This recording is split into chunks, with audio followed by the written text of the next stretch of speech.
back. WNST, Towson, Baltimore, and Baltimore Positive. It is positively All-Star break. A little later than normal. I mean, we got all sorts of things moving around on the calendar. And I would say for all of us here, football season, it's right here, but baseball season, very, very much in progress, including a draft on Sunday night.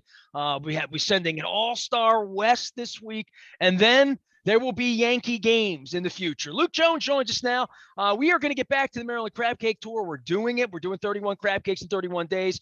The Maryland Lottery's involved. Our friends at Window Nation. I got a cool Window Nation shirt. I have more in this one. It's a little big, but it's soft. It's nice in here. And they've got some special deals I'll be telling you about this month, as well as our friends at Goodwill and the Restaurant Association of Maryland. We got a city restaurant week going on this week. But I tell you what, we got a baseball team of relevance here, Luke. And, certainly when they stink as bad as they stunk and they're picking 1-1s, we will be following the career of Drew Jones for a little while now, won't we?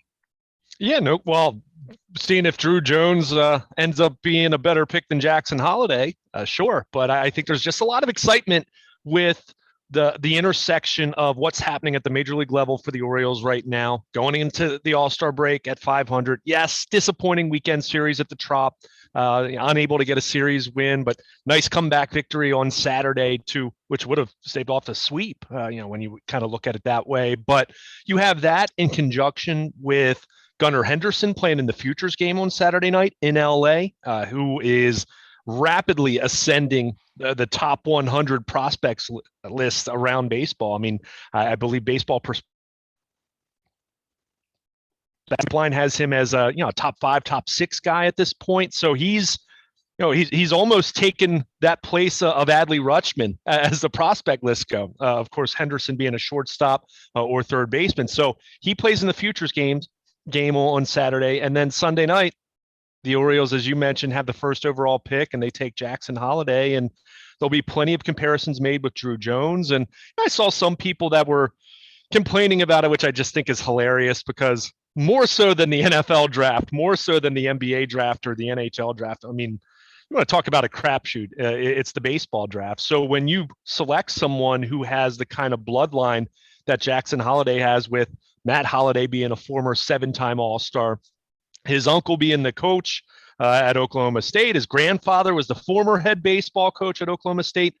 There's that pedigree. And it's funny because we think of Mike Elias, we think of modern baseball all about analytics. And look, it's so much of it is based on analytics and gathering information. But as we saw with Adley Rutschman being the son of a coach, and as far as just growing up in the game, Jackson Holliday in a different way, because you're talking about being the son of a major leaguer and the second son ever to be selected first overall, the first being Ken Griffey Jr., being the son of a former major leaguer. So there's a lot of pedigree there. There's a lot to the bloodline there, but it's just a lot of excitement because Jackson Holliday, whether you like Drew Jones, whether this was a Coke or Pepsi situation, as it felt like it was for the Orioles, a little bit different this time around compared to Colton Cowser last year, compared to Heston Kjerstad 2 years ago, where there isn't expected to be a discount here to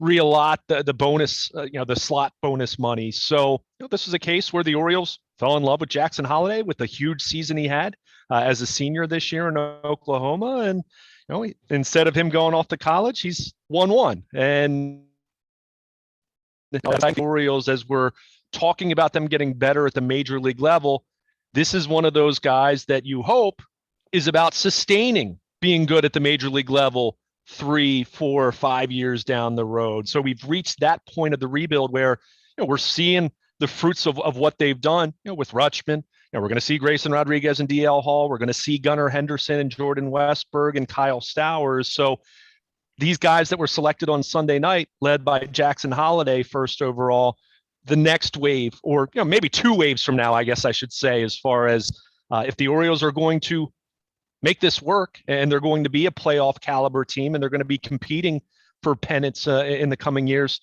we're going to see Jackson Holliday arrive at some point and augment what they're doing. Or the other possibility is perhaps he's someone a couple years from now you're trading to acquire an ace at the trade deadline or in the offseason. So we've reached that point where it is nice because they're starting to have some success. They're starting to look like a team that's figuring it out at the major league level, but it's all about sustaining that. It's not a 3-year window. It's not a 4-year window. You want to do this long term, and Jackson Holliday is going to be a big part of doing that in some shape or form. Well, there's no doubt that you like to think this is their last 1-1 for a while, right? I mean, they're right up there with the Indianapolis Colts for having 1-1s and, sort of Cleveland Browns sort of awfulness of picking 1-1s. I'll just say this. This is where I defer, right? They threw me out sort of famously 16 years ago. I've never met Mike Elias. I'm not stalking these guys at this point. I'm not that interested to be. I talk to other people. I found other things in my life to do other than bear down on the baseball draft at this point. And I see Elias as a guy who has the pedigree through all of the St. Louis, Houston, all of that stuff to say, whatever he thinks, if there's, he's the one with his nuts on the line here. Now, if it's about signability or money or how much money, or is it really did they take the best player or the best player for them? I think it's a lot easier to throw my hands up in the air on the baseball side of this, because I think on football, the players are more polished. They've played more college ball. There's not an international part of it with football. I think baseball is so much more complicated. And to your point, dude, this kid just went to his prom 3 weeks ago. You know what I'm saying? Like he's ready to go come hit off Scherzer. Really? You hit 300 off Scherzer? Really? In the big leagues? I know there's a pipeline for that. And then there's, to your point, well, he could have gone to school. He could have gone to College World Series, gone all that way. But then there's being a 1-1 and the finances that come with that. How much money is this kid going to get? Oh, it's going to be north of $8 million. I mean, that's where we're talking right now. I think off the top of my head, the bonus, the slot allotment for first overall, it's 8.84. I think it is. But it's well over $8 million. And as I said, unlike the last couple of years where you looked at Colton Cowser, who by the way is raking since he was promoted from Aberdeen to Bowie. He's hitting better at Bowie than he did at Aberdeen, which I thought was interesting. But their 5th overall pick, their first pick last year, and 2 years ago, Heston Kjerstad, which we know, of course, had myocarditis, and his start to his professional career has been delayed. But those were both situations where they did save some slot money that was then reallocated later on in the draft to get some guys over slot, which it's kind of like the salary cap in that way. I mean, there's different pieces to the puzzle that you're trying to fit, but this was a case where whether he gets the full slot money or not, it's going to be very close. There's not going to be a lot of money saved here, unlike the last couple of years. So this is very much a case of even if some people like Drew Jones more, but Jackson Holliday was considered right there as well. So this wasn't a case where the Orioles took their 7th player on the board thinking, okay, we'll sign this guy for a little under slot, and then we'll go draft guys in the 2nd, 3rd, 4th round that we'll give more money to. And it still adds up that way. This is a case where they clearly loved what they saw from Holliday. He really popped up from a power standpoint this past year. After last year, he was kind of regarded as probably a 1st-round pick, but not 1-1 a year ago, or say 8 months ago.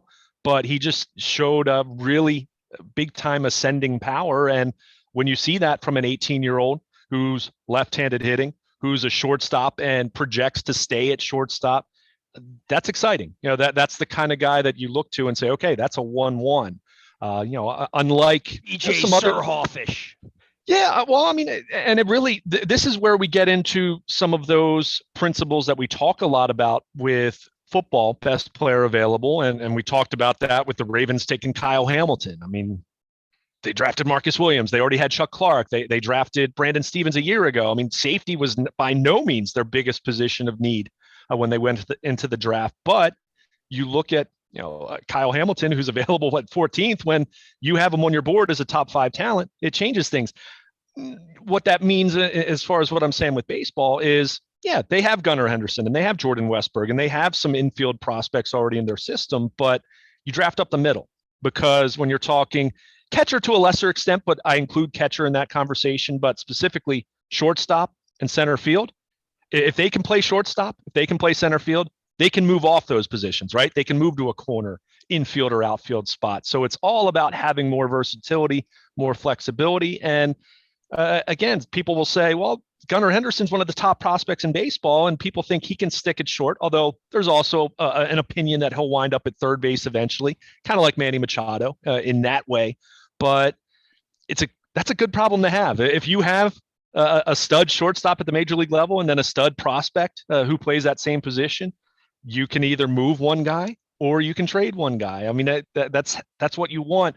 If you draft a corner outfielder or you draft someone who is already projected to be a second baseman or a third baseman, and then you find they can't really stick at that spot, that's when you get into the problem of, all right, you kind of have a DH type, which is why so many people didn't like the DJ Stewart draft pick years ago, because he was already a left fielder. So where's he going to go if he can't play left field? Or and you just suffer their defense. Sure, exactly. Right, so right, and look, I mean, if you have someone who rakes and is an overwhelming hitter, and this was kind of where Ryan Mountcastle, how he was viewed, although he's actually turned into a pretty good first baseman, and some of the numbers support that as well. But the bat's got to be really special then. So that's why you want to draft and be strong up the middle, because you just have so much more positional flexibility as they're going through the minors. And I'll remind you, I just mentioned Ryan Mountcastle. He was drafted as a shortstop. Clearly didn't stick there, but that's what you do instead of targeting someone who is a first baseman or a third baseman or a corner outfielder right off the bat, because there's only so many places they can go from there if it doesn't work out. They're not seen as being athletic enough to be a 1-1. Exactly. So in the same way a safety would never be a 1-1 in the NFL, right? Right.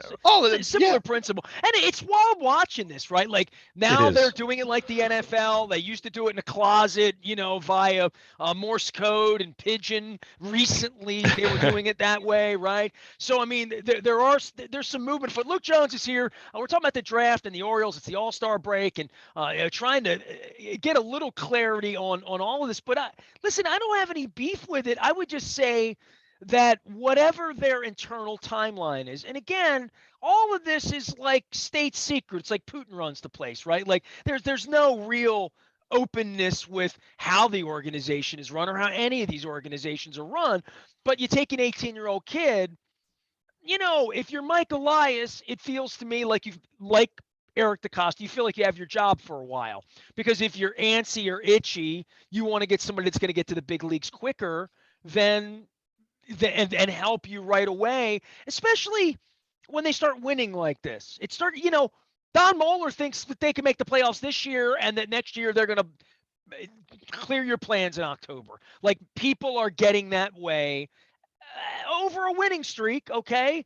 But now what's falling in? And you talk about Henderson, you talk about DL. We haven't mentioned Means. We haven't talked about Rodriguez, because they're not really a part of this picture.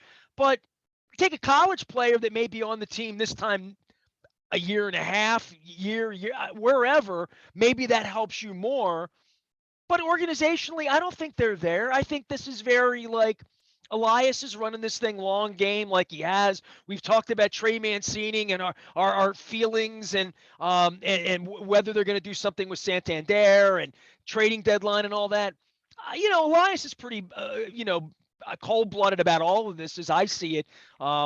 He's a young old-timer, as they would say, and I think he took the best kid, and I think part of all of this is legacy for him, is that this thing ever gets turned around, it's going to be because of, like in Houston, Carlos Correa, those guys blossoming, and taking a chance on a young player is not something that I'm not shocked that they took a high school player. It feels to me like they're better run now. And I don't say that lightly, because I've criticized them for 30 years about how they've been run, but it feels like John Angelos isn't in there picking baseball players. Yeah. It feels that way to me.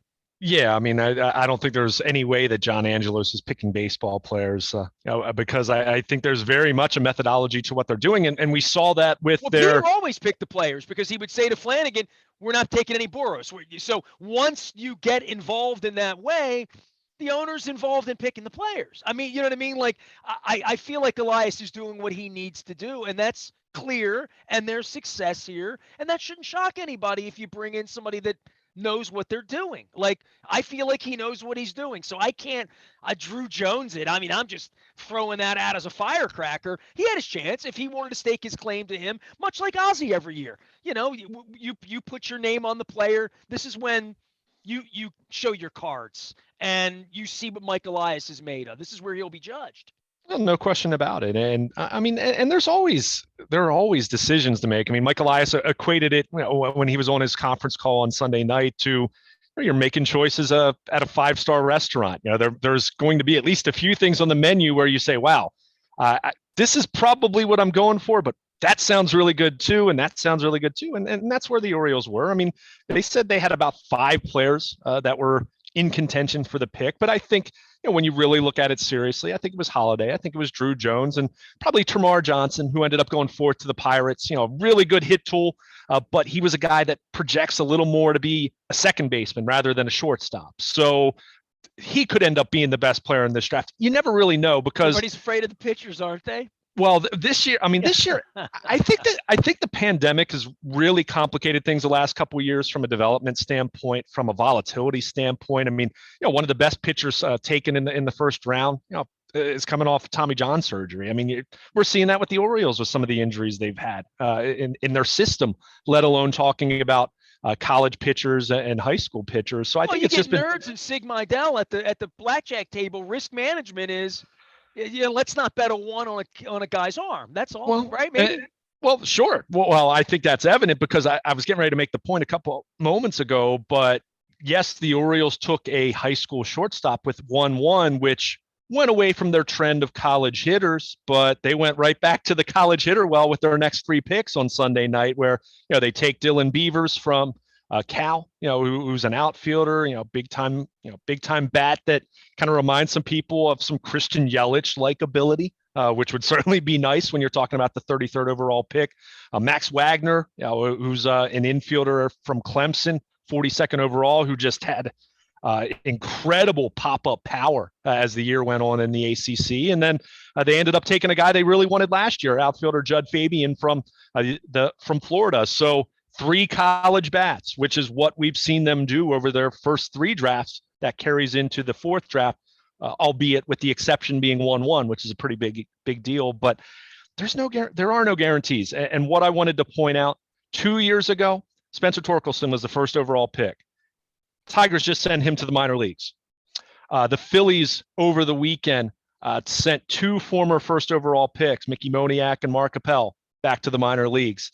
These are all guys that went 1-1, and guys that, in the case of Torkelson, 2 years ago, everyone was excited about, and he wasn't considered the Rutschman, like historic kind of 1-1, but he was the pretty strong consensus to go first overall. And 2 years later, he's really scuffling, and he was a college guy, so you never know. Look, man, you and I have been fans for a long, long time. I go back to Brian Taylor and Van Poppel and like B.J. Surhoff and like all of that, and we want to equate it to the NBA draft or the NHL draft or the it's not. And it's different, it really is different, and it's different over the course of years and over the course of every Sid Thrift and Roland Heeman and Mike Elias and Epstein, whoever it is, right? Like through all of these years, there's been nothing perfected in any of this, and how these guys 1 year